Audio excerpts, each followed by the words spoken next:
आंतरमशागतीसाठी पैसे नसल्याने लातूर जिल्ह्यातील हडोळती येथील वृद्ध शेतकरी अंबादास पवार यांनी स्वतःलाच अवताला जुंपून घेतलं आणि पत्नी मुक्ताबाई पवार यांच्या मदतीने कपाशीची कोळपणी केल्याची बातमी 2 दिवसांपूर्वी समोर आली। या घटनेवरून राजकीय नेत्यांच्या प्रतिक्रियाही आता येत आहेत। आज दुपारी 3:30 ते 4च्या सुमारास राज्याचे कृषी मंत्री माणिकराव कोकाटे यांनी शेतकरी पवार यांच्याशी फोनवर संवाद साधला।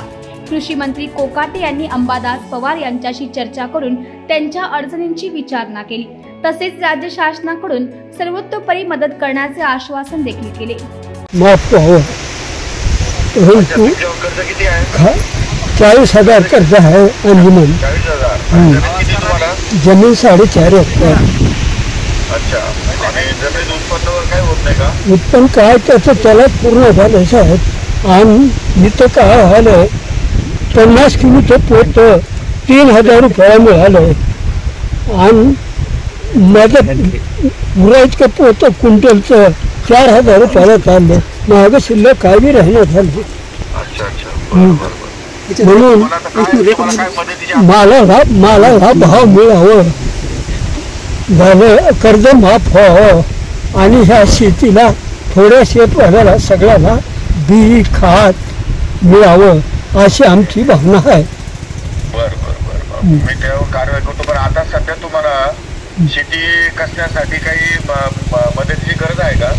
आता काय कोळपणाला ह्याला त्याला खुरपणाला आमच्याकडे पैसा नाही, म्हणून आम्ही आऊत ओढून ही गवत काढून त्याला खुरपून काढतोय साहेब। त्याला दुसरा काय मार्ग आहे? म्हणजे कुणी गावामधून आपले बैल जोडी वगैरे भाडेपट्ट्याने देईल का तुम्हाला? बैल ट्रॅक्टरवाला येऊन काही भाडेपट्ट्याने करेल का? ते ट्रॅक्टरनं त्याला दुसरा काय मार्ग आहे ते मला सांगा।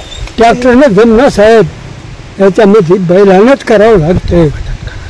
गावात बैल आहे का कोणाकडे? बैल आहेत तर बरे 3,000 रुपये हजेरी मागतात। आम्हाला मदत कोणी करू शकत नाही। एक दिवसाचे 3,000 रुपये मागतात? एक दिवसाची 3,000। तर 1 एकर जमीन आहे माझी, 4 जागा जमीन आहे साहेब माझी। 4 जागा जमीन आहे, तर तिथून तिथं 4 जागा एका दिवसामध्ये फिरणं होत नाही, म्हणून हे मला परवडत नाही आऊत लावणं। लोकांचा बैलाचा आऊत लावणं परवडत नाही। कृषी अधिकाऱ्याला तुमच्याकडे पाठवतो, हां, तुमच्या सगळ्या अडचणीची मी समजून घेतो आणि राज्य सरकार म्हणून काय त्याच्यात मदत करता येईल त्याप्रमाणे मदत निश्चितपणे करू आपण, काही काळजी नका करू। बरं, धन्यवाद साहेब।